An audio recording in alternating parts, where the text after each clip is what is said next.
Berani pasang badan seolah-olah jabatannya lebih tinggi dari Kapolri. Sosok yang klaim kasus Brigadir J hanya tembak-menembak biasa ini dituntut untuk dicopot. Fatal. Nah, kalau melihat dalam konteks narasi yang disampaikan oleh para purnawirawan jenderal ya yang ada di dalam media ya, saya kira kita melihat sekali keterbelahan. Yang pertama kita tahu juga ada Pak Benny Mamoto yang sejak awal saya kira narasinya adalah sama persis dengan narasinya Humas Polri, di mana Brigadir J ini terbunuh karena ada kasus pelecehan terhadap istri dari mantan atau Kadif Propam nonaktif ya, Verdi Sambo. Makanya kalau tetapi hemat saya ini bukan rekonstruksi, tapi olah TKP kembali diulang berapa kali pun tidak menjadi masalah untuk menemukan bukti-bukti yang kuat. Bukan untuk menyampaikan asumsi-asumsi. Kepolisian sendiri menyampaikan asumsi-asumsi loh. Selama kepolisian tidak memberikan bukti yang otentik, tidak akurat, bagaimana misalnya CCTV atau handphone dari korban sampai sekarang belum ketemu. Baik, Pak Bambang, demikian pula dengan jumlah tembakan yang sedemikian banyak, saya pun bertanya-tanya, adakah kemungkinan pengaruh miraskah itu, pengaruh narkobakah itu bermain-main di dalam diri para penembak tersebut? Karena saya pikir untuk melakukan serangan dengan menggunakan senjata api dalam jarak dekat barangkali tidak perlu mengeluarkan peluru yang sedemikian banyak. Tapi kejanggalan ini bukan berasal dari masyarakat atau tekanan masyarakat, tapi itu terjadi dari internal polisi sendiri gitu loh kan, seperti itu. Sehingga kemudian, nah itu satu sisi ada purnawirawan yang mengkritisi nih penanganan kasus ini sejak dari awal sampai proses-proses berikutnya. Tapi juga ada purnawirawan yang lain seperti Pak Benny Mamoto ya, yang sekarang Ketua Kompolnas, yang menyampaikan bahwa seolah ini tidak ada kejanggalan. Ini hanya peristiwa tembak-menembak biasa. Kalaupun ada kayak sayatan, dia mengatakan itu bisa jadi atau bukan bisa jadi, itu luka tembak peluru gitu, kena seperti sayatan. Dan dia berkali-kali mengatakan ini hanya expert yang bisa, tapi dia sendiri sudah membangun opini gitu kan. Nah, ini Sejak kasus polisi tembak polisi yang menewaskan Brigadir J atau Joshua Huta Barat terungkap ke publik, sejumlah kejanggalan diungkap berbagai pihak. Banyak yang menilai tewasnya Brigadir J di rumah Irjen Pol Verdi Sambo diselimuti misteri.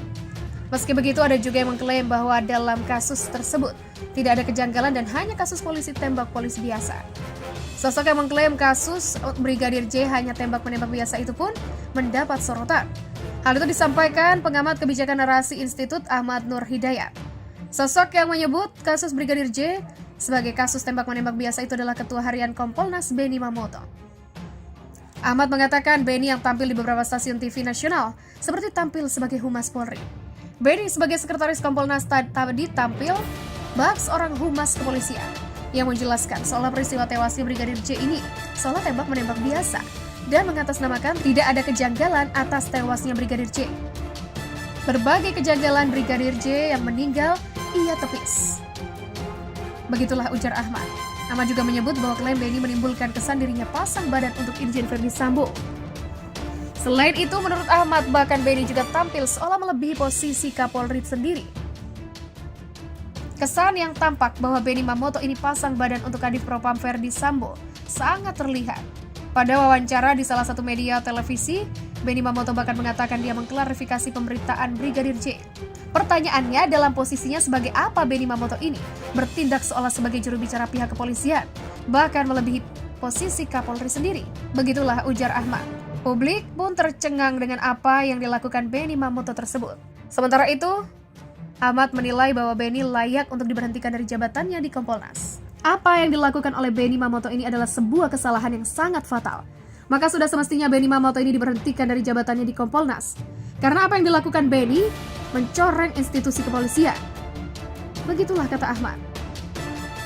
Terkait perkembangan kasus polisi tembak polisi ini, terbaru dilakukan otopsi ulang jenazah Brigadir J. Makam Brigadir J dibongkar pada Rabu pagi hari tadi.